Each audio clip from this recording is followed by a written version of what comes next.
Hey guys, this is a short video on Petrobras.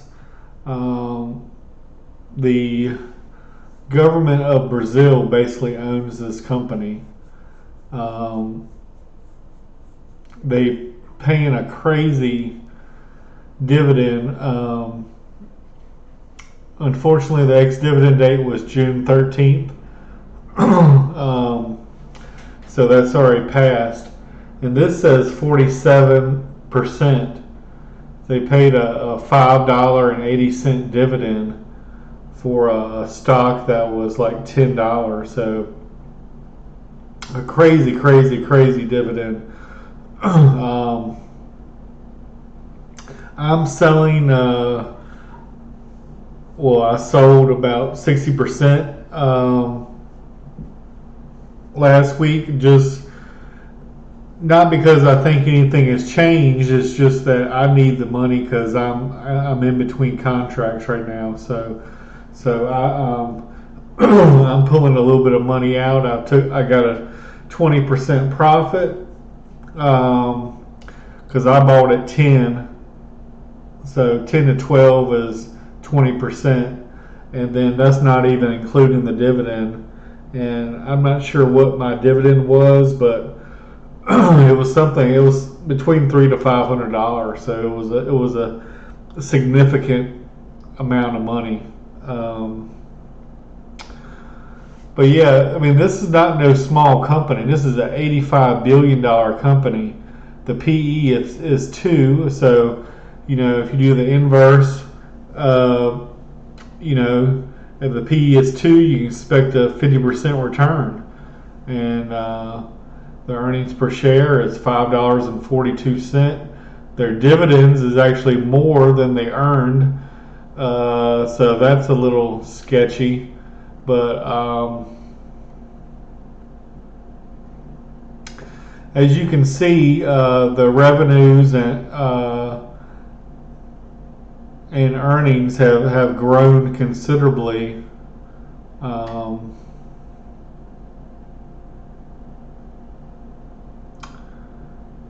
the revenue was 641 billion and the earnings was 188 billion. Now I think I don't know if this is in US dollars. I think this might be the Brazilian currency.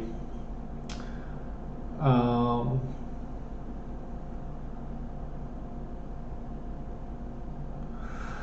this is Yahoo Finance.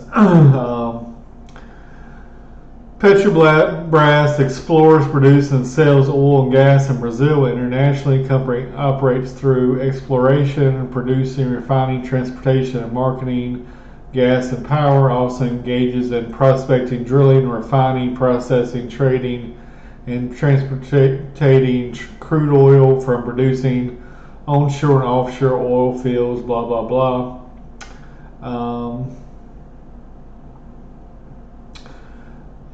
If you're a dividend investor, this is I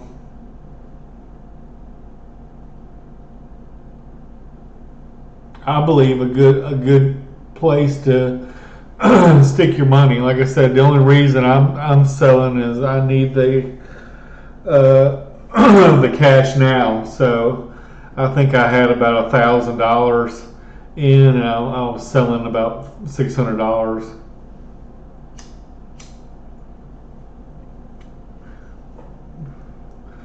And I made a couple $100 on as far as capital gains, and then made several $100 as far as dividends. The 52-week range was 7 to 15. So this is a 6-month chart. So if you bought in January, it'd be 9 something. If you bought in March.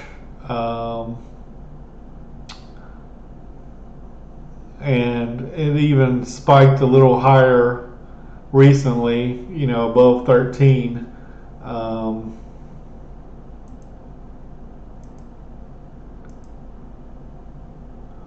The overall chart does not look good, but the problem with U.S. investors investing in this company or in Brazil in general, or is there's a innate risk with the country.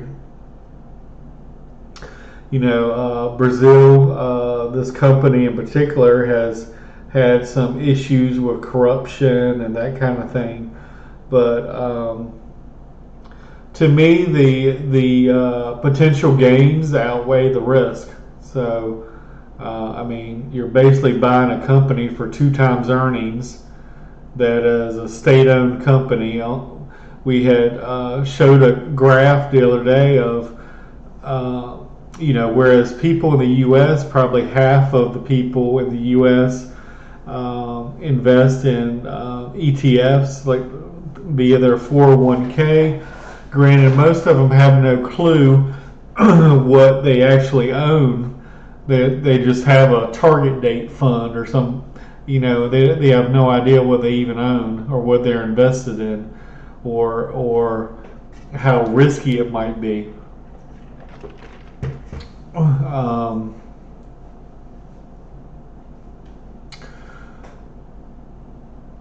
Like I said, the S&P 500, probably 20% of it is five or six companies, and they're the big tech companies. So if one of them, and Tesla's included in that, and Tesla, I think is worth nothing, but I don't know. Maybe I'll be wrong. Maybe they'll rule the world one day. But to me, they have nowhere to fix the vehicles, nowhere to repair them, and you would need a charging station like every couple miles. And we had talked in one of my videos about just a charging station at Sheetz, for example. One Sheetz charging station per year cost Sheetz around $250,000 to have that one charging station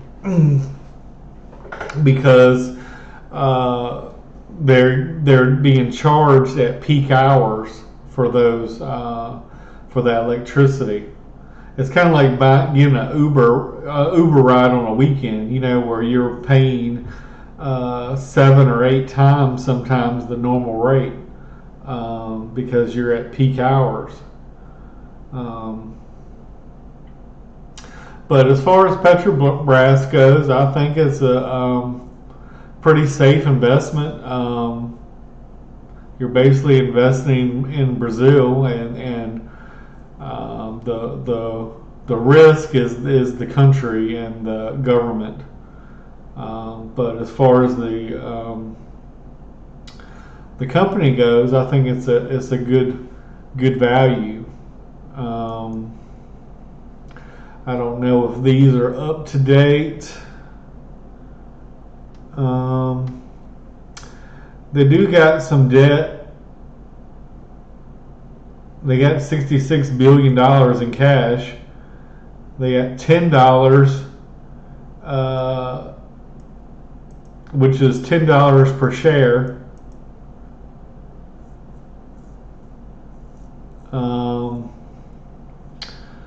The book value per share, if this is correct, is $61. But like I said, you got to be careful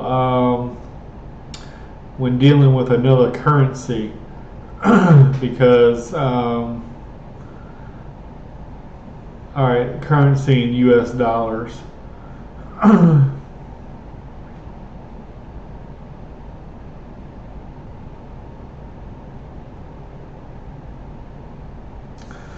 This price to book tells me they're basically trading at book value. Down here, they were trading for less than book value. So like 76%, that means you're basically getting a 26% book value discount. And book value is basically you take all the assets minus all the liabilities and if you bought the whole company for 75% of book value, in theory, you could sell all the assets and pay off all the debts and still have something left over, still have a profit. So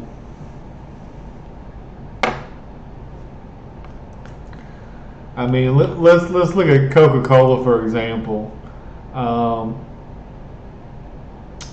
Coca-Cola is trading at 26 times earnings. You're paying $60 to earn $2 1 year later.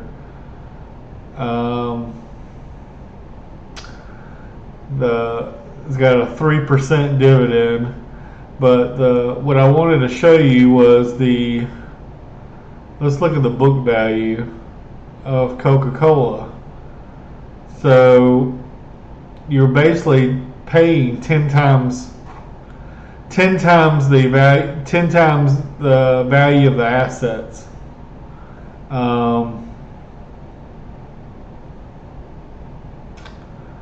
Their cash per share is $3, even though you're paying $60 for the stock. So you're paying almost 6 times more for Coca-Cola than you are for Petrobras. The book value per share is 5.83 down here.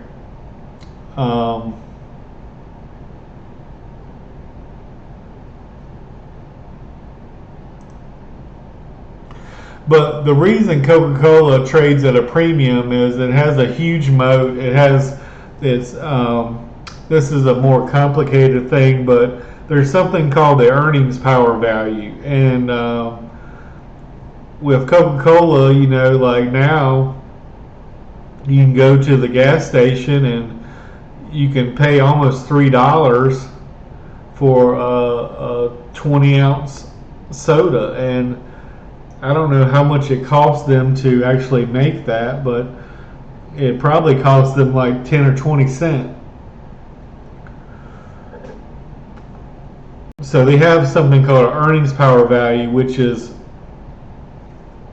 enables them to do that. And basically, every time, even when people restaurants don't have Coke products, people always think, well, I'll just have a Coke or something. So they have a very strong brand and a very strong moat and pricing power. But that said, this to me looks very cheap. Like I said, it's either at book value or less than book value. And book value is here, it says $61.65 and $10 in cash. So I mean, if you're buying at 12 and they have $10 per every share in cash, to me it really shouldn't fall more than $10 because you have that backstop there of cash. And when it was trading at $7, someone really could have just came in and bought the whole company and just sold the company and just taken the cash and made a boatload of money. Because if you could have bought the whole company at $7.86 and they have $10.26 per every share, they could have bought the whole company, sold the company, just taken the cash out of the company, and got what, $3 $3 a share times how many shares there are. There's shares outstanding. There's 6.52 billion shares. Multiply that times $3 a share, and they could have made some money. But like I said, this is a government owned, is state owned. The risk here is not necessarily the company, it's more the government. Do you trust the government's going to do something nefarious? Do you think they're going to be honest? I don't know, but I think the value far outweighs the risk. I mean, you're buying a company at 2 times earnings. Back when it was $10, I mean, you're getting $8. I mean, $5.80 just from the dividend. But we don't know about next year's dividend. The next year's dividend may not be as much, or they may not even have a dividend. I don't know, but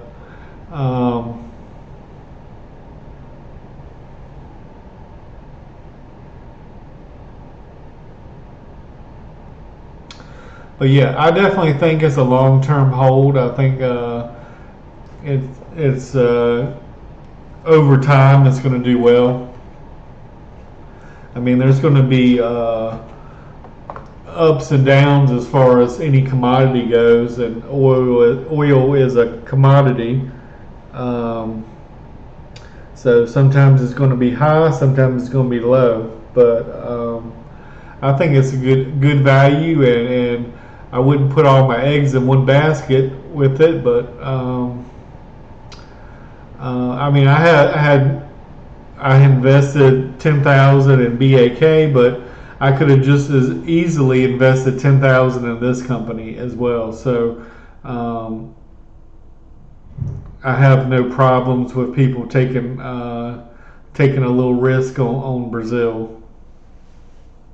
I mean, at one time, Brazil was one of the richest countries in the world. It had, as far as natural resources goes, it was one of the wealthiest countries in the world at one point.